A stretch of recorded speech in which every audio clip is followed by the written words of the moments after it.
آیت نمبر 33. اعوذ باللہ السمیع العلیم من الشیطان الرجیم من ہمزه ونفخه ونفثه. قال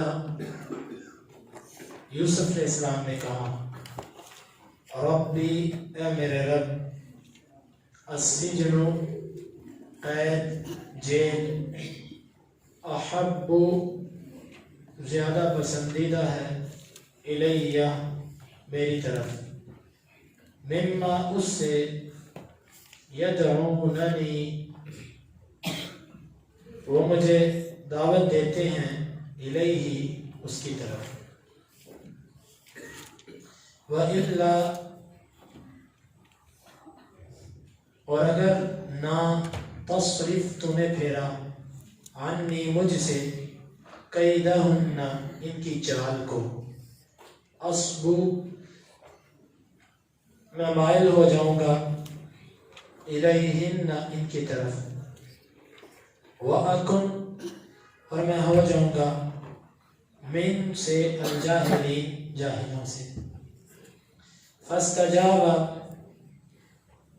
پس قبول کر لیا لہو اس یوسف کے لیے ربہ اس کے رب نے فصرف پس اس نے پھیر لیا عنہ اس سے قیدہن ان کی چال کو انہو بے شک ہوا وہی السمیع خوب سننے والا ہے العلیم خوب جاننے والا ہے ثم پھر بدا ظاہر ہو گیا لہم ان کے لیے من بعد ما بعد اس کے جب رأو انہوں نے دیکھ لیا الآیات آیات کو رأو انہوں نے دیکھ لیا الآیات نشانیوں کو لا یسجننہ البتہ وہ ضرور بالضرور اسے جیل میں کریں گے حتی تک حین ایک وقت ودخل اور داخل ہوئے معاہ اس یوسف کے ساتھ السجن جیل میں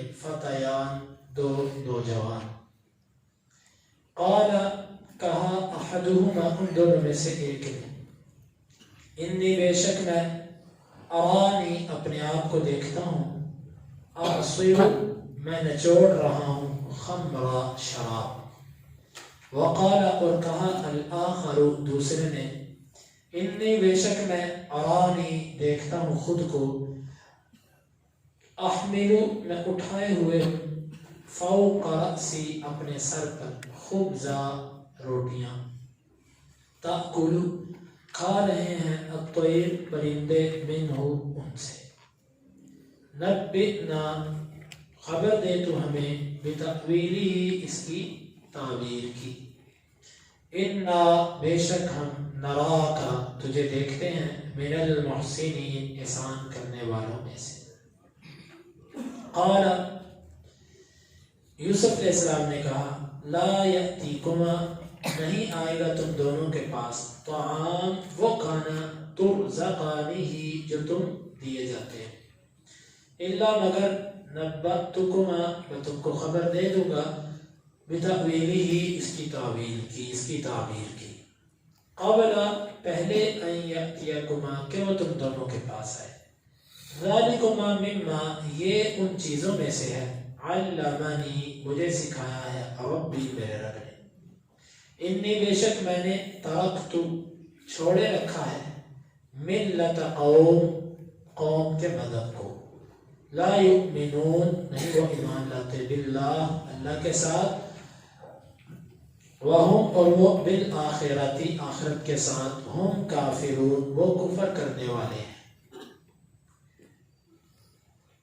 واتبعت اور میں نے پیروی کی ہے ملت آبائی اپنے باپوں کے مذہب کی ابراہیم و اسحاق و یعقوب ابراہیم اسحاق و یعقوب کی ما کان لنا نہیں ہے لائق ہمارے لیے ان نشرک باللہ کہ ہم اللہ کے ساتھ شریک بنائیں من شیء شرک کریں اللہ کے ساتھ من شیء کسی چیز سے ذالک یہ من فضل اللہ اللہ کے فضل سے ہے علینا ہم پر وعلی الناس اور لوگوں پر ولیکن اور لیکن اکثر الناس اکثر لوگ لا یشکرون وہ شکریہ ادا نہیں کرتے. قال رب السجن احب الی مما یدعوننی الیہ. یوسف علیہ السلام نے کہا اے میرے رب مجھے جیل اس برائی سے زیادہ پسندیدہ ہے جس کی طرف یہ مجھے دعوت دیتی ہے. وَإِلَّا تَصْرِفْ عَنِّي كَيْدَهُنَّ أَصْبُ إِلَيْهِنَّ وَأَكُن مِّنَ الْجَاهِلِينَ.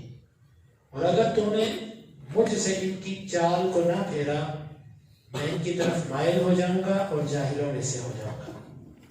فَاسْتَجَابَ لَهُ رَبُّهُ فَصَرَفَ عَنْهُ كَيْدَهُنَّ. بس اس کے رب نے اس کی پکار کو سن لیا اور اس سے ان کی چال کو پھیر دیا. إِنَّهُ هُوَ السَّمِيعُ الْعَلِيمُ. بے شک وہی خوب سننے والا خوب جاننے والا. ثم بدا لهم من بعد ما رأوا الآيات ليسجننه حتى حين. پھر نشانیاں دیکھنے کے بعد ان کے لیے یہ بات ظاہر ہوئی کہ وہ ضرور بھی ضرور ایک وقت تک اسے جیل میں ڈالیں. ودخل معه السجن فتيان. اس یوسف کے ساتھ جیل میں دو نوجوان بھی داخل ہوئے. قال احدهما انی ارانی اعصر خمرا. ان میں سے ایک نے کہا میں اپنے آپ کو دیکھتا ہوں میں شراب نچوڑ رہا ہوں. وقال الآخر انی ارانی احمل فوق رأسی خبزا تأکل الطیر منه. اور دوسرے نے کہا کہ میں خود کو دیکھتا ہوں کہ میں اپنے سر پر روٹیاں اٹھائے ہوئے ہوں جن کو پرندے کھا رہے ہیں. نبئنا بتأویلہ انا نراک من المحسنین. ہمیں اس کی تعبیر بتلاؤ ہم تمہیں نیکوکاروں میں سے سمجھتے ہیں. قال لا یأتیکما طعام ترزقانہ الا نبأتکما بتأویلہ قبل ان یأتیکما. یوسف علیہ السلام نے کہا کہ تمہارا کھانا تم تک نہیں آئے گا مگر اس کے آنے سے پہلے میں تمہیں اس کی تعبیر بتا دوں گا. ذالکما مما علمنی ربی. یہ وہ علم ہے جو مجھے میرے رب نے سکھایا. انی ترکت ملت قوم لا یؤمنون باللہ وهم بالآخرۃ هم کافرون. میں نے اس قوم کے مذہب کو چھوڑے رکھا ہے جو اللہ پر ایمان نہیں لاتی اور آخرت کا وہ کفر کرتی ہے. واتبعت ملت آبائی ابراہیم و اسحاق و یعقوب. اور میں نے اپنے باپوں ابراہیم اسحاق اور یعقوب کے مذہب کی پیروی کی ہے. ما کان لنا ان نشرک باللہ من شیء. ہمارے لیے تو لائق نہیں کہ ہم اللہ کے ساتھ کسی چیز کو شریک بنائیں. ذالک من فضل اللہ علینا وعلی الناس. یہ اللہ کے فضل میں سے ہے ہم پر اور لوگوں پر. ولکن اکثر الناس لا یشکرون. لیکن اکثر لوگ شکر نہیں کرتے. یوسف علیہ السلام نے جب یہ عزیز مصر کا اس کی بیوی کا یہ عزم مصمم دیکھا کہ اگر اس نے یہ کام نہ کیا تو پھر میں ایسے کر دوں گی ویسے کر دوں گی جیل میں ڈال دوں گی، تو یہ سن کر یوسف علیہ السلام نے کہا اللہ اس برائی سے تو میرے لیے جیل بہتر ہے. اللہ تعالیٰ سے دعا کی کہ اللہ مجھے جیل اچھی لگتی ہے برائی سے. یہ ہوتی ہے نیک لوگوں کی فطرت کہ وہ گناہ سے بچنے کے لیے اپنے پر مشقتیں ڈال لیتے ہیں، مصیبتیں ڈال لیتے ہیں، لیکن گناہ کی طرف نہیں جاتے. ہم وہ لوگ ہیں جو گناہ کرنے کے لیے جھوٹ بولتے ہیں اور اپنے جسم پر مشقتیں ڈال لیتے ہیں. وہ گناہوں سے بچنے کے لیے اپنے جسموں پر مشقتیں ڈالتے تھے. یہ واضح فرق ہے. اللہ تعالیٰ ہمیں بھی ان کی سیرت کی پیروی کی توفیق عطا فرمائے. اگر تو نے میرے سے ان کی چال کو نہ پھیرا تو میں اس طرف مائل ہو جاؤں گا.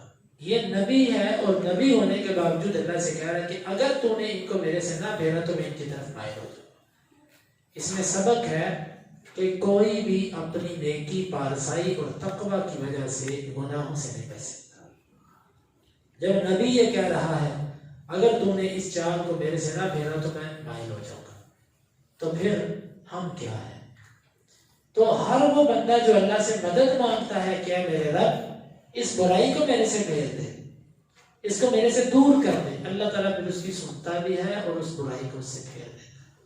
اور جو بندہ ویسے کہ جناب میں تو ایسے موقع کے قریب نہیں جاتا، میں تو ایسی چیزوں کو قریب نہیں بھڑکنے دیتا، میں ایسے نہیں کرتا ویسے نہیں کرتا، وہ بندہ برائیوں میں واقع بھی ہو جاتا ہے۔ ہمیشہ اپنی عاجزی اور کمزوری کا اظہار کرتے رہنا چاہیے اور رب سے مدد مانگتے رہنا چاہیے۔ اور دوسری بات یہاں سے یہ معلوم ہوئی کہ ہمیشہ خود کو کمزور سمجھنا چاہیے، نیکی تقوی جتنا مرضی ہو اس پر ناز نہیں کرنا چاہیے، یہی سمجھنا چاہیے میں بڑا کمزور ہوں۔ یوسف علیہ السلام، اللہ اگر تو نے نہ پھیرا تو میں ادھر گر جاؤں گا، تو نے نہ پھیرا تو۔ عاجزی، تواضع، انکساری یہ انبیاء کے اندر تھی، اللہ تعالیٰ ہمیں بھی دے۔ وَأَكُن مِّنَ الْجَاهِلِينَ، اور میں جاہلوں میں سے ہو جاؤں گا، یعنی کہ عارضی لذت کے لیے ہمیشہ کا عذاب اپنے گلے ڈال لوں، تھوڑا سا مزہ لینے کے لیے آخرت کے مزے میں خراب کر دوں، اس سے بڑا جاہل کون ہو سکتا ہے جو دنیا کی عارضی لذت کی خاطر آخرت کی دائمی لذتیں قربان کر دے۔ یعنی اگر میں نے تیری نافرمانی کی تو اس کے بدلے میں آخرت کی لذتوں سے میں محروم، تو یہ بیوقوفی ہے، یہ لذت 2 منٹ کی وہ نہ ختم ہونے والی لذت ہے، تو یہ تو جاہل ہی ہوا نا، میں تو پھر جاہلوں میں سے ہو جاؤں گا۔ یہاں سے یہ سبق ملتا ہے کہ دنیا کے فوائد لینے کی خاطر جو رب کی نافرمانیاں کرتا ہے وہ جاہل ہے، وہ جاہل ہے۔ اور جاہل کا دوسری طرح بھی معنی کیا جا سکتا ہے کہ وہ رب کی شان، اس کی جلالت اور اس کی منزلت سے ناواقف ہے، کیونکہ جس طرح کہ بعض نے کہا ہے کہ اگر لوگ اپنے رب کو پہچان لیں تو کبھی بھی رب کی نافرمانی نہ کریں۔ لوگوں نے اپنے رب کو پہچانا ہی نہیں، اس لیے نافرمانیاں کرتے ہیں۔ تو اللہ اگر میں نے گناہ کر دیا تو میں تو پھر جاہل ہو گیا جو تجھے پہچانتا ہی نہیں کہ تو کتنی بڑی ذات ہے، کیسے میں تیری نافرمانی کروں۔ تو رب العالمین نے ان کی پکار کو سن لیا اور ان کی چال کو ان سے پھیر دیا۔ اللہ نہ پھیرے تو کوئی نہیں پھیر سکتا، بے شک وہ سننے والا اور جاننے والا ہے۔ پھر اس کے بعد جب وقت گزرا، بدا لہم من بعد ما رأوا الآیات، نشانیاں دیکھنے کے بعد ان پر یہ بات واضح ہوئی۔ یہ نشانیاں کون سی تھی؟ پہلی نشانی یوسف کی پاکیزگی کی کہ یوسف پاک ہے، یہ نشانی انہوں نے دیکھ لی کہ قمیص پیچھے سے کٹی ہوئی تھی۔ دوسری نشانی کہ انہوں نے دیکھا کہ شہر کی ساری عورتوں نے اپنے ہاتھ کاٹ لیے۔ اور پھر اس طرح کی نشانیاں جب انہوں نے دیکھی کہ بات بھی پھیل چکی ہے، عورتیں ساری کی ساری یوسف کو دیکھ کر اپنے ہاتھ تک کاٹ چکی ہیں، اور عزیز مصر کی بیوی پورے وعدے کر رہی ہے کہ اگر یہ میری طرف نہ آیا تو میں ایسے کر دوں گی ویسے کر دوں گی۔ یہ ساری چیزیں جب انہوں نے دیکھ لی تو پھر انہوں نے کہا کہ اب اس کا ایک ہی حل ہے کہ اس کو ان کی آنکھوں سے دور کر دو۔ یہ عزیز مصر کی واضح خیانت تھی اور اس کی دھاندلی تھی اور اس کی بے ایمانی تھی۔ چاہیے تو اس کو یہ تھا کہ وہ اپنی بیوی کو سزا دیتا اور مصر کی عورتوں پر سختی کرتا، یا اس کے لیے کوئی قانون بناتا کہ غیر محرموں کے حوالے سے کوئی قانون بناتا، لیکن اس نے ایسا نہیں کیا۔ اس نے الٹا یوسف علیہ السلام جو بے گناہ تھے یہ کہا کہ اس کو جیل میں ڈالو تاکہ جب یہ لوگوں کی نظروں سے اوجھل ہوگا تو پھر جو ہے نا وہ ایک دفعہ بات دب جائے گی، لوگ اس واقعے کو بھول جائیں گے۔ یہ ساری نشانیاں دیکھنے کے بعد انہوں نے یہ فیصلہ کیا کہ اس کو جیل کے اندر ڈالا جائے۔ چنانچہ انہوں نے یوسف علیہ السلام کو جیل میں ڈال دیا ایک وقت تک۔ یہ وقت کتنا تھا؟ 10 سے کچھ کم سال۔ فلبث فی السجن بضع سنین، بضع کا لفظ 3 سے لے کے 9 تک کے لیے بولا جاتا ہے، تقریباً 7 سال یا 8 سال یا 9 سال یوسف علیہ السلام جیل کے اندر رہے۔ جب جیل میں گئے تو اللہ تعالیٰ نے وہاں پر بھی ان سے کوئی کام لینا تھا۔ وہاں جیل کے اندر 2 اور قیدی جوان یوسف علیہ السلام کے ساتھ جیل میں داخل ہوئے۔ انہوں دونوں نے خواب دیکھی۔ ایک نے خواب یہ دیکھا کہ میں انگور نچوڑ کے ان کی شراب کہتے ہیں پینے والی چیز کو، میں انگوروں کو نچوڑ رہا ہوں اور ان سے جو جوس نکلتا ہے اس سے شراب بنائی جاتی ہے، اس لیے اس نے کہا کہ میں اعصر خمرہ، میں شراب نچوڑ رہا ہوں، یعنی کہ وہ چیز نچوڑ رہا ہوں جس سے شراب بنتی ہے، وہ چیز میں نچوڑ رہا ہوں، جوس۔ دوسرے نے کہا کہ میں نے خواب میں دیکھا کہ میں نے روٹیاں اٹھائی ہیں سر پر اور پرندے ان روٹیوں کو کھا رہے ہیں۔ اے یوسف، ہم تجھے سمجھتے ہیں کہ تو نیک ہے، تو نیک محسوس ہوتا ہے ہمیں اس کی تعبیر بتلا۔ اب یوسف علیہ السلام کی نیکی کا انہیں کیسے پتا چلا؟ ممکن ہے شہرت ہو یوسف علیہ السلام کی، اگر اور کچھ نہیں تو بعض مفسرین نے، قتادہ، مجاہد وغیرہ نے یہ کہا کہ یوسف علیہ السلام جیل کے اندر قیدیوں کی عیادت کرتے تھے اور ان کی خدمت کرتے تھے، اس سے انہوں نے کہا یہ بندہ نیک محسوس ہوتا ہے۔ لیکن اس کی کیا دلیل ہے؟ قتادہ اور مجاہد کو یہ بات کس نے کہی؟ کوئی سند نہیں ہے اس میں۔ واللہ اعلم بالصواب، جو نیک آدمی ہوتا ہے اس کے چہرے کا نور، اس کے چہرے کی تر و تازگی، اس کے چہرے پر بشاشت، اس سے پتہ چل جاتا ہے یہ بندہ نیک ہے۔ اس سے محسوس ہوتا ہے کہ انسان کا ظاہری حلیہ بھی ایسا ہونا چاہیے کہ لوگ اسے دیکھ کر اس کے بارے میں اچھی گواہی دیں۔ کئی لوگ کہتے ہیں کہ داڑھی میں کیا ہے؟ داڑھی میں سارا اسلام تھوڑی ہے جناب۔ لباس سے کیا ہوتا ہے؟ ظاہر سے کیا ہوتا ہے؟ کتنے کتنے لوگ داڑیاں رکھ کے کیا کیا کچھ کرتے ہیں۔ یہ شیطانی دلائل ہیں جو ان کے ذہنوں کے اندر شیطان نے بٹھا دی ہے۔ انسان کو جس طرح اپنا باطن صاف کرنا چاہیے، اس کا ظاہر بھی اچھا ہونا چاہیے۔ اب یہ دیکھیے انہوں نے یوسف کے ظاہر کو دیکھ کر کہا کہ اِنَّا نَرَاكَ مِنَ الْمُحْسِنِينَ، تو انسان کا ظاہر بھی ایسا ہونا چاہیے کہ لوگ اسے دیکھ کر کہیں یار یہ شریف بندہ محسوس ہوتا ہے، اچھا آدمی محسوس ہوتا ہے۔ تو یہ انہوں نے دیکھا یوسف کے ظاہر کو اور کہا ہمیں اس کی تعبیر بتلاؤ۔ اور حدیث کے اندر بھی آتا ہے، نبی صلی اللہ علیہ وسلم نے فرمایا کہ اپنے خواب کی تعبیر کسی مخلص کو بتاؤ۔ ہر بندہ خواب کی تعبیر کر بھی نہیں سکتا اور ہر ایک کو خواب کی تعبیر بتانی بھی نہیں چاہیے۔ ہمیں اس کی تعبیر بتلاؤ۔ یوسف علیہ السلام نے تعبیر خواب سن لی تو سنتے ہی تعبیر نہیں بتلائی۔ یہ ایک حکمت ہوتی ہے کہ بعض سوالات کے جوابات فوری نہیں دیے جاتے، کیونکہ فوری طور پر اگر ان کا جواب دے دیا جائے تو اس سے خرابی پیدا ہو سکتی ہے کہ سننے والا جو ہے